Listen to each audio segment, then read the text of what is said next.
www.attableek.com, the reviver of Iman.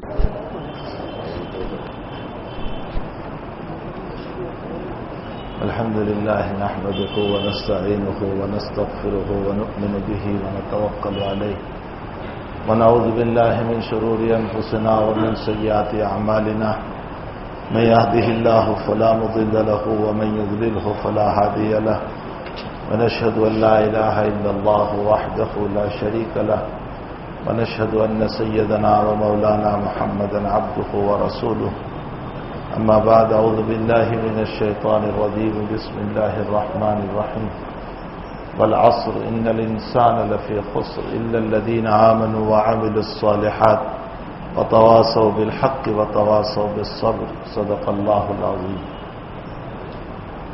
بزرگوں اور بھائیوں، قرآن کریم میں حق تعالی جل شانہ و عما نوالہ نے مختلف جگہوں پر مختلف چیزوں کی قسم کھائی ہے. کبھی اس نے تین کی قسم کھائی، زیتون کی قسم کھائی، والتین والزیتون وطور سینین، طور سینا کی قسم، وہذا البلد الامین، مکۃ المکرمہ کی قسم، اس شہر مکہ کی قسم کھائی. کبھی آپ نے والشمس وضحاہا والقمر اذا تلاہا والنہار اذا جلاہا واللیل اذا یغشاہا، یہ بھی قسمیں ہیں. والشمس وضحاہا، یہ بھی قسم ہے. اور بہت ساری جگہوں پر رب کریم نے قسم کھائی. میں اور آپ ہم جب قسم کھاتے ہیں تو اس صورت میں ہم کو اس بات میں سامنے والے کو اعتماد دلانا مقصود ہوتا ہے کہ میں اپنی بات میں سچا ہوں. حق تعالی جل شانہ کو کسی کو اعتماد دلانے کی ضرورت نہیں ہے، اس لیے کہ وہ احکم الحاکمین ہیں. ہم سب اس کے تابع ہیں، وہ کسی کے تابع نہیں. کوئی اس کو مانے نہ مانے کوئی فرق نہیں پڑتا ہے. اس نے حدیث قدسی میں مسلم شریف کی روایت صاف صاف یوں کہہ دیا کہ تم سب متقی قلب لے کر بیٹھ جاؤ، میری خدائیت میں کوئی زیادتی نہیں ہوگی. اور آگے یوں کہہ دیا کہ تم سب فاسق، فاجر، کافر، منافق بن کر کے بیٹھ جاؤ، میری خدائیت اور ربوبیت میں کوئی کمی نہیں ہوگی. میں اپنی جگہ اللہ ہوں، اللہ ہوں، اس لیے کہ وہ میرے آپ کے الیکشن سے یا میرے آپ کے سلیکشن سے اللہ نہیں بنائے. نہ ہم نے الیکشن کر کے اس کو اللہ بنایا، نہ ہم نے سلیکشن کر کے اس کو اللہ بنایا. وہ تو پہلے سے ہیں، اس نے ہم کو وجود دیا. تو ظاہر سی بات ہے کہ ہم اس کے تابع ہیں، نہ کہ وہ ہمارے تابع ہیں. اسی لیے مسلم شریف میں روایت ہے کہ عبداللہ ابن مسعود رضی اللہ تعالیٰ عنہ اور اللہ کے نبی علیہ الصلوۃ والسلام نے فرمایا، بندوں کے حق اللہ کے حق بندے پر کیا ہے؟ تو عبداللہ ابن مسعود فرماتے اللہ و رسول عالم. وہ ہماری طرح دو مسئلے جان کر آستین نہیں چراتے تھے جیسے آج کل ہوتا ہے کہ دو مسئلے کیا جانتے ہیں کہ آستین چراتے ہیں کہ ہم سے بڑھ کر مفتی کوئی نہیں. ارے تم انٹرنیٹ کے مفتی ہو، وہ سینہ بسینہ علوم والے مفتی نہیں ہو.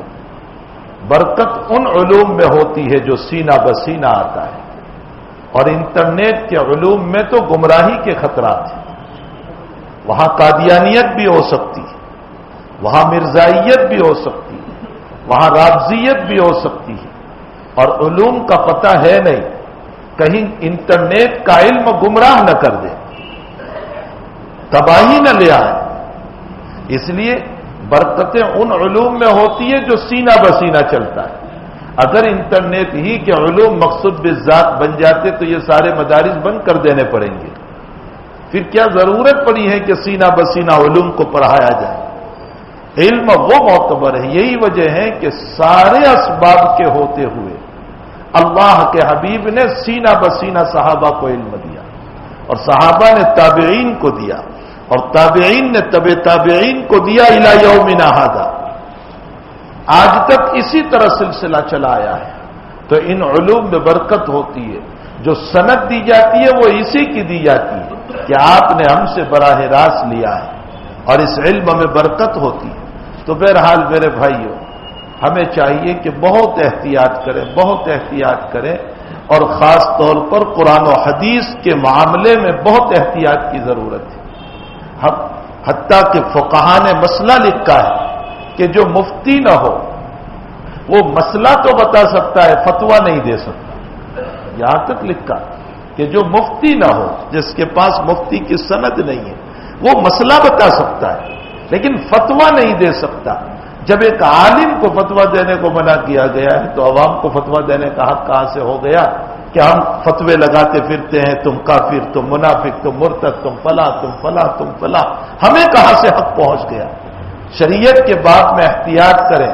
جناب رسول اللہ صلی اللہ علیہ وسلم نے فرمایا، مسلم شریف کی روایت ہے، اگر تم نے کسی کو کافر کہا فقط باء بہا احدہما، دو چیزوں میں سے ایک چیز لوٹ کر تمہاری طرف آئے گی، یا تو جس کو تم نے کافر کہا وہ واقعتاً کافر ہے تب تو کوئی مسئلہ نہیں، لیکن وہ کافر نہیں تھا اور تم نے اس کو کافر کہا اور تم نے حلال سمجھ کر کافر کہا، تو مومن کو کافر کہنے کی وجہ سے تم خود کافر ہو گئے۔ اللہ کے نبی کا فرمان ہے، میں نہیں کہہ رہا، تم خود کافر ہو گئے۔ اور اگر تم نے حلال سمجھ کر نہیں کہا تھا بلکہ ویسے ہی گالی کے انداز میں اس کو کافر کہہ دیا، فرمایا کافر کہنے کا گناہ آئے گا کہ تم نے بہت بڑا گناہ کر دیا۔ تو حقیقت یہ ہے کہ ہمیں کسی کے دل پر یہ حق نہیں پہنچتا ہے کہ ہم اس طرح کی باتیں کریں۔ خیر، بہرحال قرآن کریم اور حدیث کے باب میں بہت احتیاط کی ضرورت ہے۔ اپنے باب میں دعاؤں کا اہتمام کرنا چاہیے، اپنے ایمان کی حفاظت کی فکر کرنی چاہیے۔ افسوس یہ ہے کہ آج ہمیں دوسروں کے ایمان کی فکر ہے، اپنے ایمان کی فکر نہیں ہے۔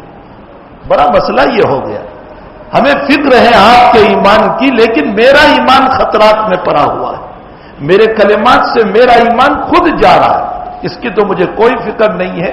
قرآن و حدیث کے باب میں بہت احتیاط کی ضرورت ہے۔ دعاؤں کا اہتمام کرو اور اس کے ساتھ ساتھ دعاؤں کے آداب بھی جانو۔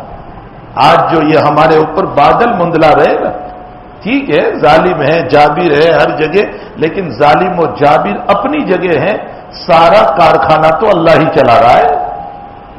ہندوستان ہو یا دوسرے ممالک ہو، کارخانہ تو وہی چلا رہا ہے۔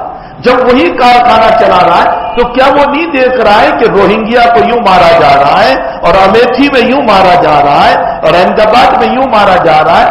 اس کی حکمت اور اس کی تقدیر کے خلاف کوئی بات ہو سکتی ہے؟ دنیا میں سب سے پہلے اس نے قلم کو پیدا کیا۔ حدیث شریف میں ہے، اول ما خلق اللہ القلم، اللہ نے قلم کو پیدا کیا، پین۔ اب وہ قلم کس شان کی ہوگی اللہ بہتر جانتا ہے۔